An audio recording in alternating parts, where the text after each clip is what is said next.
स्वामी जी, आपने बताया कि अगर कमर में दर्द है और अपने शरीर के प्रति जागरूक रहेंगे, पेट पीठ दोनों अच्छे होते हैं, कब्ज नहीं होने देंगे, कैल्शियम और प्रोटीन की कमी शरीर में नहीं होने देंगे, तो भी कमर दर्द से बचे रहेंगे। लेकिन स्वामी जी, स्पाइन से जो नसें निकलती हैं उन पर अक्सर कई बार दबाव पड़ता है और उसका असर ये होता है कि डाइजेशन और जो हमारा यूरिनरी सिस्टम होता है वो परेशानी झेलता है। तो योग में कौन से ऐसे आसन हैं जो इन नसों के लिए बहुत अच्छे हैं, इनमें जो दबाव पड़ रहा है उसे कम करते हैं, आराम देते हैं और इन नसों को मजबूत भी बनाते हैं? स्वामी जी, प्रश्न का तो आप उत्तर दीजिएगा ही, लेकिन वो साथ में जो अच्छा लकड़ी की छेना, लकड़ी का हथौड़ा जो इस्तेमाल किया जा रहा है शरीर पर, वो क्या हो रहा था? ये पूरा एक हमारा बहुत ही प्रशिक्षित वैद्य है, ये अजीत राणा, डॉक्टर अजीत राणा जी। इसके में बहुत महारत है, इनको हासिल है। कोई अपने घर में हथौड़ा छेनी लेकर के एक दूसरे के ऊपर नहीं पिल जाना, पता लगा बोला हमने तो इंडिया टीवी पर देखा था। ये एक बहुत ही वैज्ञानिक प्रक्रिया है और इसको बहुत सलीके से किसी डॉक्टर के द्वारा, बहुत निष्णात व्यक्ति के द्वारा किया जाता है। तो जिनको ऐसी प्रॉब्लम हो जाए तो पतंजलि बहन योगग्राम निरामय में आ जाना, ज़्यादा ही गड़बड़ झाला हो गया है, रीढ़ की हड्डी बहुत तरह से टेढ़ी मेढ़ी हो जाती है, एंक्लोजिंग स्पोलाइटिस हो जाता है, पूरा स्ट्रक्चर बदल जाता है, तो उसमें एक कार्डियोप्रैक्टिक चल रही है इधर, हाँ, मर्म चिकित्सा चल रही है।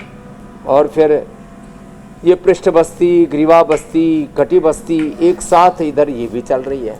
तो ये सब प्रक्रियाएं बहुत ही कुशल वैद्य के निरीक्षण में, उनकी सन्निधि में किए जाते हैं।